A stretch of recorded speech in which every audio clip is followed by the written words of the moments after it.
ಈ ಕಥೆಯು ಒಂದು 54 ವರ್ಷದ ವಿದ್ಯೆಯ ಬಗ್ಗೆ. ಆಕೆ ತನ್ನ ಮನೆಯ ಕೆಲಸಗಳನ್ನು ಜೊತೆಗೆ ತನ್ನ ಜಮೀನಿನ ಕೆಲಸಗಳನ್ನು ನಿಭಾಯಿಸಲಾಗದೆ ಒಬ್ಬ ಯುವಕನನ್ನು ಕೆಲಸಕ್ಕೆ ಇಟ್ಟುಕೊಂಡಿದ್ದಳು.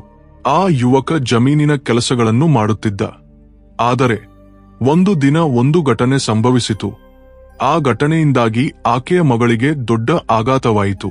ಆ ಘಟನೆ ಏನೆಂದು ಈ ಡಾಕ್ಯುಮೆಂಟರಿಯಲ್ಲಿ ತಿಳಿಯೋಣ. 54 ವರ್ಷದ ಆ ವೃದ್ಧೆ ಗರಿಮಾ ತನ್ನ ಮನೆಯ ಕೆಲಸಗಳನ್ನೇ ಮಾಡಿಕೊಂಡು ಬದುಕುತ್ತಿದ್ದಳು. ಆದರೆ ಜಮೀನಿನ ಕೆಲಸಗಳಿಗಾಗಿ ಒಬ್ಬ ಯುವಕನಾದ ಅನಿಲ್ನನ್ನು ಕೆಲಸಕ್ಕೆ ಇಟ್ಟುಕೊಂಡಿದ್ದಳು. ಆ ದಿನವೂ ಸಾಮಾನ್ಯ ದಿನದಂತೆ ಅನಿಲ್ ಜಮೀನಿನ ಕೆಲಸಕ್ಕೆ ಹೋಗಿದ್ದ.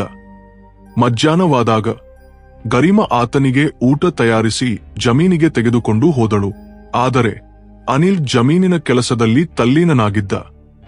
ಗರಿಮಾ ಜಮೀನಿನ ಬಳಿಗೆ ಹೋಗಿ ಓಟಕ್ಕೆ ಬಾ ಎಂದು ಗಟ್ಟಿಯಾಗಿ ಕೂಗುತ್ತಿದ್ದಳು. ಆದರೆ ಕೆಲಸದ ಒತ್ತಡದಲ್ಲಿ ಆತ ಆಕೆಯ ಮಾತುಗಳನ್ನು ಕೇಳಲಿಲ್ಲ. ಆಗ ಗರಿಮಾ ದಾರಿಯಲ್ಲಿ ಎಚ್ಚರಿಕೆಯಿಂದ ಆತನ ಬಳಿಗೆ ಹೋಗಿ, ನಾನು ಊಟ ತಂದಿದ್ದೇನೆ, ಇಲ್ಲಿಂದ ಕೂಗುತ್ತಿದ್ದೇನೆ, ಆದರೆ ನೀನು ಕೇಳುತ್ತಿಲ್ಲ ಎಂದು ಹೇಳುತ್ತಿರುವಾಗಲೇ ಕಾಲು ಜಾರಿ ಬಿದ್ದಳು. ಆಕೆಯನ್ನು ಹಿಡಿಯಲು ಹೋಗಿ ಅನಿಲ್ ಕೂಡ ಬಿದ್ದುಬಿಟ್ಟ. ಗರಿಮಾ ಅನಿಲ್ ಮೇಲೆ ಬಿದ್ದಾಗ ಒಂದು ಕ್ಷಣ ಆತನ ಕಣ್ಣುಗಳನ್ನೇ ದಿಟ್ಟಿಸಿದಳು. ಒಬ್ಬರನ್ನೊಬ್ಬರು ಕೆಲವು ಕ್ಷಣಗಳ ಕಾಲ ನೋಡಿಕೊಂಡ ನಂತರ ಅನಿಲ್ ಗಾಬರಿಯಿಂದ ಎದ್ದು ನಿಂತ. ಗರಿಮಾ ಕೂಡ ಎದ್ದಳು. ಆದರೆ ಇಬ್ಬರೂ ಕೆಸರಿನಿಂದ ಕೊಳಕಾಗಿದ್ದರು. ಅಯ್ಯೋ, ಈಗ ನಾವಿಬ್ಬರೂ ಕೊಳಕಾಗಿದ್ದೇವೆ, ಇಂತಹ ಸ್ಥಿತಿಯಲ್ಲಿ ಹೇಗೆ ಊಟ ಮಾಡೋದು ಎಂದು ಗರಿಮಾ ಹೇಳಿದಳು. ಇಬ್ಬರೂ ಕೂಡ ಮನೆಗೆ ಹೊರಟರು. ಮನೆಗೆ ತಲುಪಿದ ನಂತರ ಅನಿಲ್ ಸ್ನಾನ ಮಾಡಿ ಬಂದು ಕುಳಿತ. ಗರಿಮಾ ಕೂಡ ಸ್ನಾನ ಮಾಡಿ ಶುಚಿಯಾಗಿ ಆತನಿಗೆ ಊಟ ಬಡಿಸಿದಳು. ನಿನಗೆ ಎಲ್ಲಿಯಾದರೂ ಗಾಯವಾಗಿದೆಯೇ ಎಂದು ಆಕೆ ಕೇಳಿದಳು. ಇಲ್ಲ, ನನಗೇನೂ ಆಗಿಲ್ಲ ಎಂದು ಅನಿಲ್ ಉತ್ತರಿಸಿದ. ಅಮ್ಮಯ್ಯ, ನಿನಗೇನೂ ಆಗಿಲ್ಲ, ಒಳ್ಳೆದಾಯಿತು. ಆದರೆ ನನ್ನ ಬೆನ್ನಿನ ಬಳಿ ಸ್ವಲ್ಪ ನೋವು ಇದೆ. ಊಟ ಮಾಡಿದ ಮೇಲೆ ನನ್ನ ಸೊಂಟಕ್ಕೆ ಸ್ವಲ್ಪ ಮಸಾಜ್ ಮಾಡುವೆಯಾ ಎಂದು ಗರಿಮಾ ಕೇಳಿದಳು. ನಾನು ಮಸಾಜ್ ಮಾಡಿದರೆ ಸರಿಯಾಗಿರುತ್ತದೆಯೇ ಆಂಟಿ ಎಂದು ಅನಿಲ್ ಸಂಕೋಚದಿಂದ ಕೇಳಿದ. ಆಗ ಗರಿಮಾ, ಏಕೆ ಗಾಬರಿಯಾಗುತ್ತೀಯ? ನನ್ನ ಮಗಳು ಶಾಲೆಗೆ ಹೋಗಿದ್ದಾಳೆ. ಆಕೆ ಬರುವುದಕ್ಕೆ ಇನ್ನೂ ಸಾಕಷ್ಟು ಸಮಯವಿದೆ. ಈ ಬೆನ್ನು ನೋವನ್ನು ನಾನು ಸಹಿಸಲಾರೆ ಎಂದು ಹೇಳಿದಳು. ಕೊನೆಗೆ ಆಕೆ ಅನಿಲ್ನನ್ನು ಒಪ್ಪಿಸಿದಳು. ಅನಿಲ್ ಗರಿಮ್ಗೆ ಕೊಠಡಿಯೊಳಗೆ ಮಸಾಜ್ ಮಾಡುತ್ತಿರುವಾಗ ಆ ಸಮಯದಲ್ಲಿ ಗರಿಮಾ ಅವರ ಮಗಳು ಆಶಾ ಶಾಲೆಯಿಂದ ಮನೆಗೆ ಬಂದಳು. ಕೊಠಡಿಯೊಳಗೆ ಹೋದವಳೆ ಆಕೆ ಆಶ್ಚರ್ಯಗೊಂಡು ಬಾಗಿಲನ್ನು ಮುಚ್ಚಿಬಿಟ್ಟಳು. ಆ ಸಮಯದಲ್ಲಿ ಮೂವರು ಕೊಠಡಿಯೊಳಗೆ ಇದ್ದರು. ಈ ಘಟನೆ ಪಂಜಾಬ್ನಲ್ಲಿ ನಡೆಯಿತು. ಈಗ ಕಥೆಯ ಸಾರಾಂಶಕ್ಕೆ ಬರೋಣ. 54 ವರ್ಷದ ಗರಿಮ್ಗೆ ಗಂಡ ಮತ್ತು ಒಬ್ಬ ಮಗಳಿದ್ದಾಳೆ. ಆಕೆಯ ಮಗಳ ಹೆಸರು ಆಶಾ, ವಯಸ್ಸು 21 ವರ್ಷ. ಗರಿಮಾ ಅವರ ಗಂಡ ಉದ್ಯೋಗದ ಕಾರಣ ದೆಹಲಿಯಲ್ಲಿದ್ದಾನೆ. ಆತ ವರ್ಷಕ್ಕೊಮ್ಮೆಯೂ ಮನೆಗೆ ಬರುವುದಿಲ್ಲ. ಗರಿಮಾ ಅವರ ಗಂಡ ಒಬ್ಬ ರೈತ ಕೂಡ ಆಗಿದ್ದು ಸಾಕಷ್ಟು ಜಮೀನು ಹೊಂದಿದ್ದಾನೆ. ಆದರೆ ಆತ ದೆಹಲಿಗೆ ಹೋದ ಮೇಲೆ ಜಮೀನಿನ ಕೆಲಸಗಳನ್ನು ನೋಡಿಕೊಳ್ಳಲು ಯಾರೂ ಇರಲಿಲ್ಲ. ಆದ್ದರಿಂದ ಸುತ್ತಮುತ್ತಲಿನವರು ಯಾರಾದರೂ ಒಬ್ಬ ಕೆಲಸದವನನ್ನು ಇಟ್ಟುಕೊಳ್ಳಲು ಸಲಹೆ ನೀಡಿದರು. ಆಗಲೇ ಅನಿಲ್ ಎಂಬ ಯುವಕ ಜಮೀನಿನ ಕೆಲಸಕ್ಕೆ ಬಂದ. ಆತನಿಗೆ ಎದು ಮುಗಿದಿತ್ತು. ಆದರೆ ಉದ್ಯೋಗ ಸಿಗದ ಕಾರಣ ತನ್ನ ರಾಜ್ಯವಾದ ಬಿಹಾರದಿಂದ ಪಂಜಾಬ್ಗೆ ಬಂದು ಕೆಲಸಕ್ಕಾಗಿ ಜನರನ್ನು ಕೇಳುತ್ತಿದ್ದ. ಗರಿಮಾ ಅವರ ಮನೆಯಲ್ಲಿ ಜಮೀನಿನ ಕೆಲಸಕ್ಕೆ ಅವಕಾಶವಿದೆ ಎಂದು ತಿಳಿದು ಆತ ಅಲ್ಲಿಗೆ ಹೋಗಿ ಕೆಲಸಕ್ಕೆ ಸೇರಿದ. ಗರಿಮಾ ಅವರ ಮಗಳು ಆಶನನ್ನು ಮೊದಲ ಬಾರಿಗೆ ನೋಡಿದಾಗ ಅನಿಲ್ ಆಕೆಯ ಸೌಂದರ್ಯಕ್ಕೆ ಕಿದಾ ಆಗಿಬಿಟ್ಟ. ಆದರೆ ಗರಿಮಾ ಆತನಿಗೆ, ನಿನ್ನ ಕೆಲಸ ಜಮೀನಿನ ಕೆಲಸ ಮಾಡುವುದು, ಅದನ್ನೇ ಮಾಡು ಎಂದು ಸ್ಪಷ್ಟವಾಗಿ ಹೇಳಿದಳು. ಹೀಗೆ ಅನಿಲ್ ಪ್ರತಿದಿನ ಜಮೀನಿಗೆ ಹೋಗುತ್ತಿದ್ದ. ಗರಿಮಾ ಆತನಿಗೆ ಊಟ ತೆಗೆದುಕೊಂಡು ಬರುತ್ತಿದ್ದಳು. ಈ ರೀತಿಯಾಗಿ ಕೆಲವು ತಿಂಗಳು ಕಳೆದವು. ಆ ದಿನವೂ ಗರಿಮಾ ಊಟ ತೆಗೆದುಕೊಂಡು ಜಮೀನಿಗೆ ಬಂದಿದ್ದಳು. ಆಗ ಆಕೆ ದೂರದಿಂದ ಕೂಗಿದರು. ಅನಿಲ್ ಕೇಳದೆ ಇದ್ದದ್ದರಿಂದ ಆಕೆ ಆತನ ಬಳಿಗೆ ಹೋಗಿ, ಊಟ ತಂದಿದ್ದೇನೆ ಎಂದು ಹೇಳುವಷ್ಟರಲ್ಲಿ ಕಾಲು ಜಾರಿ ಬಿದ್ದಳು. ಆಕೆಯನ್ನು ಹಿಡಿಯಲು ಹೋಗಿ ಅನಿಲ್ ಕೂಡ ಬಿದ್ದುಬಿಟ್ಟ. ಇಬ್ಬರೂ ಕೊಳಕಾಗಿ ಮನೆಗೆ ಬಂದು ಶುಚಿಯಾಗಿ ಊಟ ಮಾಡಿದರು. ಆ ನಂತರ ಕೊಠಡಿಯೊಳಗೆ ಅನಿಲ್ ಗರಿಮ್ಗೆ ಮಸಾಜ್ ಮಾಡುತ್ತಿರುವಾಗ ಆಶಾ ಶಾಲೆಯಿಂದ ಬಂದು ಕೊಠಡಿಯ ಬಾಗಿಲನ್ನು ಮುಚ್ಚಿಬಿಟ್ಟಳು. ಆಶ್ ಗರಿಮನನ್ನು ನೋಡಿ, ಅಮ್ನ, ಶಾಲೆಯಿಂದ ಯಾವಾಗ ಬಂದೆ? ಇದೇನಿದು? ಬಾಗಿಲು ತೆರೆದಿಟ್ಟುಕೊಂಡು ಏನು ಮಾಡುತ್ತಿದ್ದೀರಿ? ಒಬ್ಬ ಕೆಲಸದವನ ಜೊತೆಗೆ ನಿನಗೇನು ಸಂಬಂಧ? ದೊಡ್ಡವಳಾದವಳಿಗೆ ಇಂತಹ ಕೆಲಸ ಸಿಗ್ಗಿಲ್ಲವೇ ಎಂದು ಕಿರಿಚಾಡಿದಳು. ತಾಯಿಯು ಕೆಲಸದವನ ಜೊತೆಗೆ ಮಸಾಜ್ ಮಾಡಿಸಿಕೊಳ್ಳುತ್ತಿರುವುದು ಆಶೆಗೆ ಒಂದೇ ಒಂದು ಕ್ಷಣ ಒಪ್ಪಿಗೆಯಾಗಲಿಲ್ಲ. ಆ ಸಮಯದಲ್ಲಿ ಅನಿಲ್ ಗಾಬರಿಯಿಂದ ಎದ್ದು ಓಡಿಹೋದ. ಆಶ್, ಅಮ್ನ, ನಿನಗೆ ನನ್ನ ಕಷ್ಟ ಅರ್ಥವಾಗುತ್ತದೆಯೇ?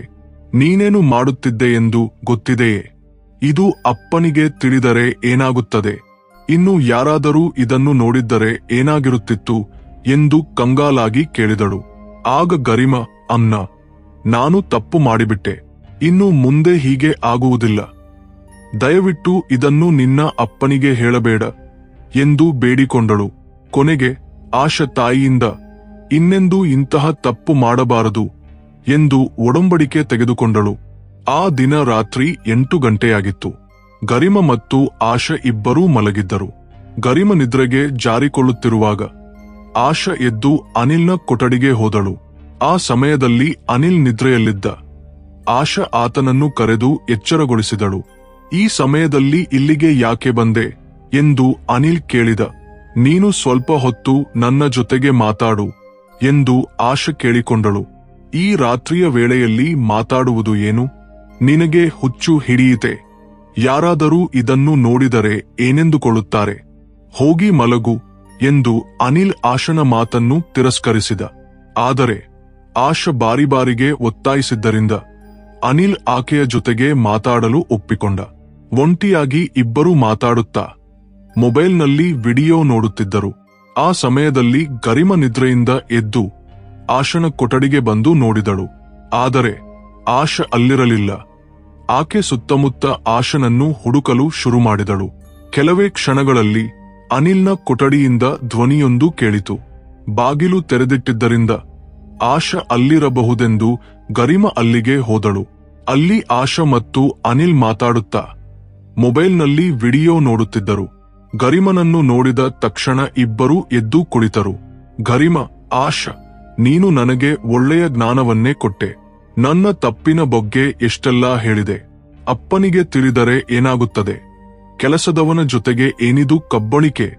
ಯಾರಾದರೂ ನೋಡಿದರೆ ಒಳ್ಳೆಯದಾಗುತ್ತದೆಯೇ ಎಂದೆಲ್ಲಾ ಹೇಳಿದೆ.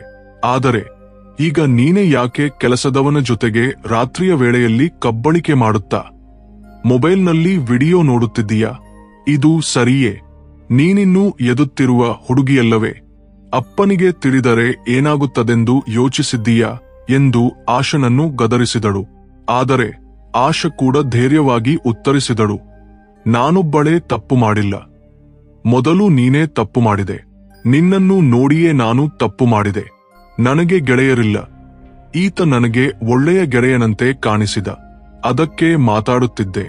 ನಾನು ತಪ್ಪು ಮಾಡಿದೆ ಎಂದಾದರೆ ನೀನು ಕೂಡ ತಪ್ಪು ಮಾಡಿದ್ದೀಯಾ ಎಂದಳು. ಅನಿಲ್ ಮಾತ್ರ ಶಾಂತವಾಗಿ ಅವರ ವಾದವನ್ನು ಕೇಳುತ್ತಾ ಕುಳಿತಿದ್ದ. ಕೆಲವು ತಿಂಗಳು ಕಳೆದವು. ಆಶ್ ಗರ್ಭಿಣಿಯಾದಳು. ಈ ವಿಷಯ ಸುತ್ತಮುತ್ತಲಿನವರಿಗೆ ತಿಳಿದಾಗ ಎಲ್ಲರೂ ಅನಿಲ್ನನ್ನೇ ಕಾರಣವೆಂದು ತಿಳಿದುಕೊಂಡರು. ಆದ್ದರಿಂದ ತಪ್ಪದೇ ಆಶನನ್ನು ಅನಿಲ್ಗೆ ಮದುವೆಯಾಗಬೇಕಾಯಿತು. ಈ ಘಟನೆಯಿಂದ ಒಂದು ಸ್ಪಷ್ಟವಾಯಿತು.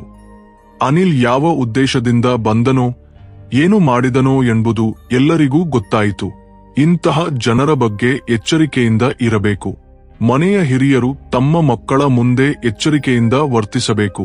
ಏಕೆಂದರೆ ಹಿರಿಯರು ಏನು ಮಾಡಿದರೂ ಮಕ್ಕಳು ಅದನ್ನೇ ಅನುಸರಿಸುತ್ತಾರೆ. ಮಕ್ಕಳಿಗೆ ಜೀವನದ, ಮದುವೆಯ ಬಗ್ಗೆ ತಿಳಿಯುವ ವಯಸ್ಸಿನಲ್ಲಿ ಸರಿಯಾದ ಮಾರ್ಗದರ್ಶನ ಬೇಕು. ತಪ್ಪು ಹೆಜ್ಜೆ ಇಟ್ಟಾಗಲೇ ಅವರನ್ನು ತಿದ್ದಬೇಕು. ಇಲ್ಲವಾದರೆ ಭವಿಷ್ಯದಲ್ಲಿ ತಂದೆ ತಾಯಿಯ ಜೊತೆಗೆ ಮಕ್ಕಳ ಜೀವನವೂ ಹಾಳಾಗುತ್ತದೆ. ಮೊದಲಿಗೆ ಮಕ್ಕಳಿಗೆ ಶಿಕ್ಷಣ ಕೊಡಬೇಕು.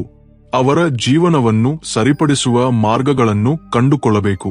ಇಲ್ಲವಾದರೆ ತಾಯಿ ತಂದೆಯಾಗಿ ಮಕ್ಕಳಿಗೆ ಆಗುವ ದುಃಖವನ್ನು ಅನುಭವಿಸಬೇಕಾಗುತ್ತದೆ. ಈ ಕಥೆಯಲ್ಲಿಯೂ ತಾಯಿಯ ತಪ್ಪಿನಿಂದ ಮಗಳು ಬಲಿಯಾದಳು. ಇಂತಹ ತಪ್ಪುಗಳನ್ನು ಎಂದಿಗೂ ಮಾಡಬೇಡಿ. ಈ ಡಾಕ್ಯುಮೆಂಟರಿ ನಿಮಗೆ ಹೇಗೆ ಕಾಣಿಸಿತು ಎಂದು ಕಾಮೆಂಟ್ ಸೆಕ್ಷನ್ನಲ್ಲಿ ತಿಳಿಸಿ.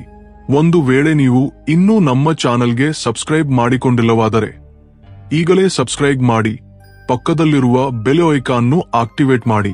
ಇದರಿಂದ ನಮ್ಮ ಎಲ್ಲಾ ವಿಡಿಯೋಗಳನ್ನು ನೀವು ಮೊದಲಿಗೆ ನೋಡಬಹುದು.